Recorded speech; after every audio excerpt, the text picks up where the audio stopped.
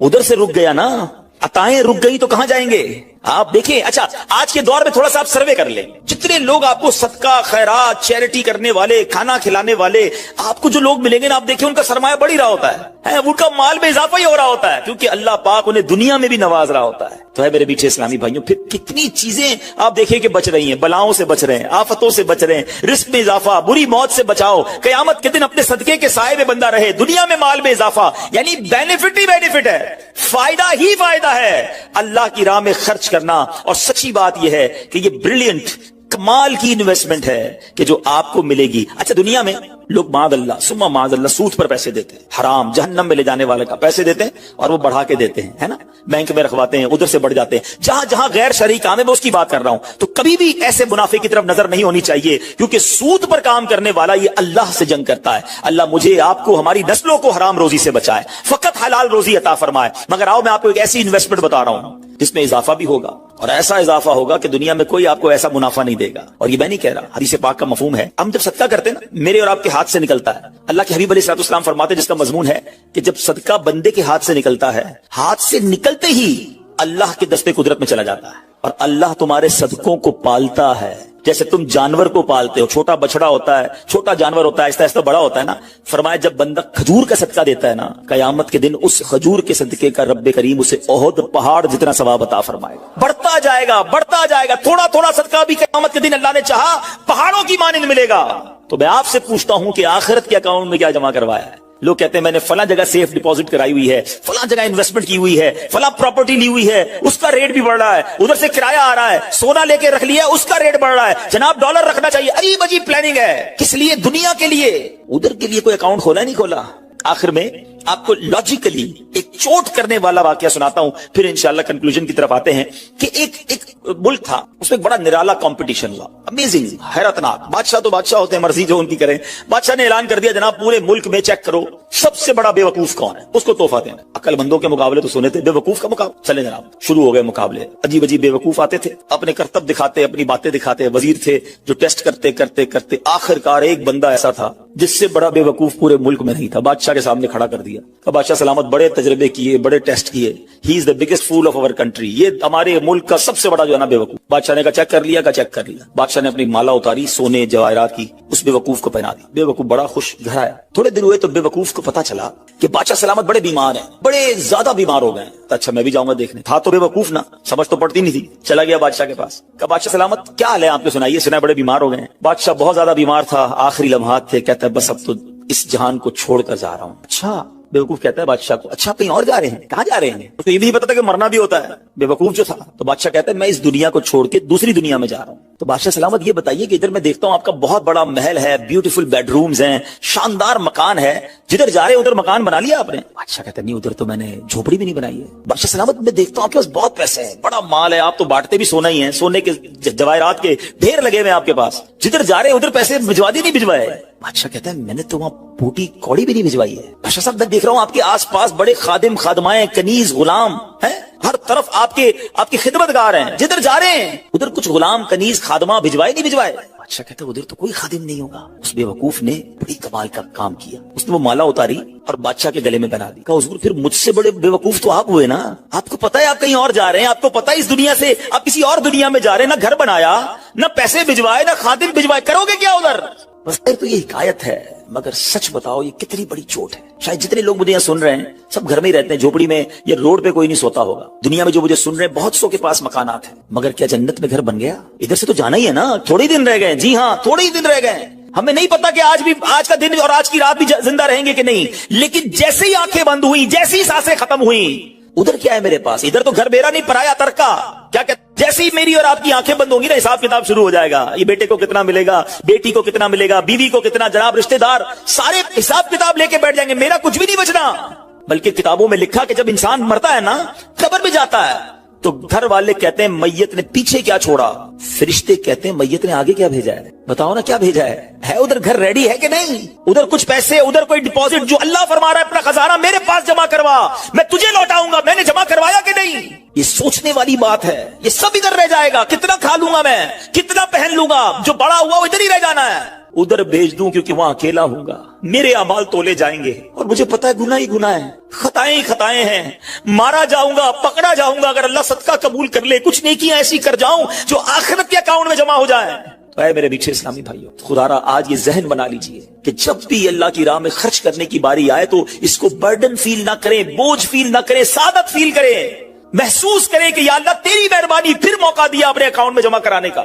دنیا میں ہم کسی کو کوئی پیسے دیں کہ بھئی یہ میرے 50,000 روپے ذرا رکھ لو, اور تھوڑے دنوں بعد میں اس کو کہوں یار وہ جو میرے 50,000 تھے اس میں سے 5,000 دے دو, یہ صاحب مجھے 5,000 واپس دے دیں. انہوں نے مجھ پر کوئی مہربانی کی نہیں نا, پیسے میں نے دیے, میرے ہی پیسے تھے, اور 50 میں سے میں نے 5 ہی مانگے ہیں. اچھا میں اس 5,000 پہ اس کو شاباش بھی دوں, تحفہ بھی دوں, خوش بھی ہو جاؤں, تو لوگ کہیں گے کمال ہے یار, اپنے ہی پیسے تھوڑے سے لے کر پھر کس بات کی خوشی ہے, پھر کس بات کا انعام ہے. ٹھیک ہے نا, کوئی کمال نہیں ہے اس بندے کا جس کے پاس ہم پیسے رکھوا کے ہمارے ہی پیسے اس میں سے بھی تھوڑے لے لیں. میرے رب کی شان دیکھیں کہ مال کون دیتا ہے, اللہ دیتا ہے. اچھا اللہ اپنے مال میں سے فرماتے میری راہ میں خرچ کر لو. اچھا ہم خرچ کر بھی لیں تو کمال کیا کیا, دیا اسی نے تھا. بلکہ مزے کی بات بتائے کہ صرف مال نہیں دیتا, مال تو بہت سو کو دیا ہے, پھر اللہ خرچ کرنے کی توفیق بھی اللہ ہی دیتا ہے. دنیا میں ایسے بہت سارے لوگ ہیں جن کو اللہ نے بہت دیا ہے, توفیق نہیں دی ہے, اربوں پتی ہیں, زکوٰۃ نہیں نکلتی ہے. نفلی صدقات کی بات تو بعد میں آئے گی نا, جو فرض ہے, جو ضروری ہے دینا, وہ نہیں نکلتا کیونکہ توفیق نہیں ہے, دل نہیں چلتا. سبحان اللہ, مال بھی رب دے, توفیق بھی رب دے, اور بندہ کچھ خرچ کر لے تو انعام بھی ربی عطا فرماتا ہے, جنت کی نعمتیں بھی رب عطا فرماتا ہے. بلکہ ایک جگہ تو رب نے فرمایا قرآن میں ہی, ہے کوئی جو اللہ کو اچھا قرض دے, قرض حسنہ. بڑی عجیب بات ہے کہ یار رب کو قرض کون دے سکتا ہے, جب مال ہی رب نے دیا ہے تو اللہ کا مال ہے. اللہ فرماتا ہے کوئی جو میری راہ میں خرچ کرے, اللہ فرماتا ہے کوئی جو اللہ کو قرض دے. اس کا مطلب کیا ہوا؟ علماء نے بڑی ڈیبیٹ کی اس پر, یہ لفظ قرض کیوں لایا گیا.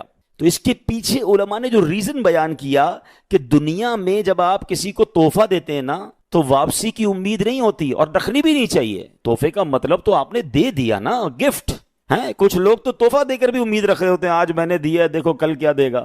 تحفہ بھی غرض کے ساتھ, تحفہ بھی کنڈیشن کے ساتھ. تحفہ کنڈیشن کے ساتھ نہیں ہوتا. گفٹ دیا تو دیا, اچھے دل سے دیا کرو. لیکن جب آپ قرض دیتے ہیں نا تو آپ کو پتا ہوتا ہے یہ واپس آنا, جبھی تو قرض ہے. آپ تو کنڈیشن بھی لگاتے ہیں, چیک بھی کرتے ہیں, کس کو دے رہا ہوں, واپس دے گا نہیں دے گا. اللہ اکبر. فرمایا جو رب نے قرآن میں فرمایا نا, ہے کوئی جو اللہ کو اچھا قرض دے اور اللہ اس کو پھر بڑھا کے لوٹائے گا. تو اس کا مطلب یہ ہے کہ دینے والا اللہ کی راہ میں یقین رکھے کہ جو میں دے رہا ہوں یہ مجھے ضرور واپس ملے گا, اور جتنا دیا اتنا نہیں ملے گا, اللہ اپنے کرم سے اس کو بڑھا کر واپس لوٹائے گا. کلمہ طیبہ کا ورد کرتے رہا کرو. ہاں یہ بھی ہم نہیں کرتے. پڑھے لا الہ الا اللہ محمد الرسول اللہ صلی اللہ تعالی وسلم. آپ کو پتہ ہے حدیث میں کیا فرمایا؟ افضل الذکر, سب سے افضل ذکر حدیث میں پتہ ہے کیا فرمایا؟ لا الہ الا اللہ. اس کو سب سے افضل ذکر کہا گیا. اب میں پوچھتا نہیں, ہاتھ نہیں اٹھاتا, اپنے دل سے پوچھ لو پورے ہفتے میں کتنی بار کلمہ پڑھا ہے. یار روز ایک تسبیح تو کلمے کی پڑھو. میں ایک بزرگ کا جملہ, اللہ پاک چلے نام بتاتا ہوں, جنت نصیب کرے, بڑے پیارے ہمارے اہل سنت کے عالم دین تھے, حمزہ علی قادری صاحب ہیں رحمۃ اللہ تعالی علیہ. ان کا ایک جملہ مجھے یاد رہ گیا. وہ بڑا پیارا جملہ کہا کرتے تھے, زبان کو کلمے کا عادی بناؤ, جس دن زبان بھاری ہو جائے گی اس دن بھی تمہاری زبان سے کلمہ جاری ہو جائے گا. آپ کو پتہ ہے جب ہم مریں گے نا, سکرات کا جو وقت ہوتا ہے, زبان بھاری ہو جاتی ہے, جملے نہیں نکلتے. دیکھیں زبان کا عادی ہونے کے مطلب سمجھو. مثال دیتا ہوں, موٹر سائیکل پہ, گاڑی میں آپ کہیں جا رہے ہیں, اچانک بریک لگا, سامنے سے کوئی گاڑی آئی اور آپ کی گاڑی نے زور سے بریک لگایا, کیا نکلتا ہے زبان سے؟ اپنے آپ سے پوچھو. کچھ لوگوں کے منہ سے اس وقت گالی نکلتی ہے, اب کچھ نہ کچھ ایسا گندا نکلتا ہے, برا نکلتا ہے. اور الحمدللہ کچھ لوگ ایسے جس کا اس وقت نکلتا ہے یا رسول اللہ, یا اللہ, لا الہ الا اللہ. کیوں؟ یہ جملہ سمجھنا میرا, جو برتن میں ہوتا ہے نا وہی چھلکتا ہے, جس کے اندر گندگی بھری ہونا ہیں گندی باتیں, بے حیائی, برے دوست میں بیٹھنا, گالی گلوچ. جب بھی اس کو جھٹکا لگے گا نا, جب بھی اس کو تکلیف پہنچے گی, چونکہ اندر گندگی بھری ہوئی ہے, تو دھکا لگنے پر وہی باہر نکل رہا ہے. جس کے صبح و شام اللہ کے ذکر میں گزرتے ہوں, درود پاک میں گزرتے ہوں, کلمہ پاک میں گزرتے ہوں, اس کو جب بھی دھکا لگے گا اس کے منہ سے انشاءاللہ درود پاک ہی نکلے گا, کلمہ پاک ہی نکلے گا. اب آپ کی مرضی ہے برتن میں کیا بھرنا ہے, کیسے دوستوں میں بیٹھنا ہے, کیسی گیدرنگ میں بیٹھنا ہے, اور بھرنا کیا ہے اپنے اندر. اپنے برتن کو اچھا بھرو, روز کلمہ پڑھتے رہا کریں. ایمان کی حفاظت کا ایک ذریعہ یہ بھی ہے کہ بندہ کلمہ پاک کا ورد کرتا رہے, تاکہ جب میری زبان بھاری ہو, سکرات کا عالم ہو, تو زبان سے کلمہ جاری ہو جائے. اللہ سے دعا کرتا ہوں مولا مرتے وقت ہمیں کلمہ نصیب کرنا. گالی دیتے ہوئے, بری بات کرتے ہوئے, حرام دیکھتے ہوئے, حرام سنتے ہوئے ہمیں موت نہ آئے. ہاں, تو جو فلمیں ڈرامے دیکھتے ہیں جن کی گاڑی میں بھی میوزک چل رہا ہوتا ہے, سوچو یار ہم نے گاڑی کے ایکسیڈنٹ ہوتے ہوئے دیکھا, لوگوں کو مرتے ہوئے دیکھا, تمہیں شرم نہیں آ رہی؟ خدا نہ خواستہ اس حال میں چلے گئے تو کیا ہوگا, گانے سنتے سنتے دنیا سے جاؤ گے. لوگوں کو شرم نہیں آتی, جہاز کے اندر فلمیں دیکھ رہے ہیں. ارے جہاز تو جب پرخچے اڑ جاتے ہیں انسان کے, بندہ ادھر توبہ کرے, شراب پیتے ہیں, میں نے دیکھا ہے, کیونکہ فری ملتی ہے, تو جو کبھی نہیں پیتا وہ بھی پی رہا ہوتا جہاز میں. توبہ توبہ توبہ, تمہیں کیا ہو گیا یار؟ مطلب جدھر گناہ کا موقع ملے کر لینا ہے. ہم مسلمان ہیں, ہماری کوئی باؤنڈری ہے؟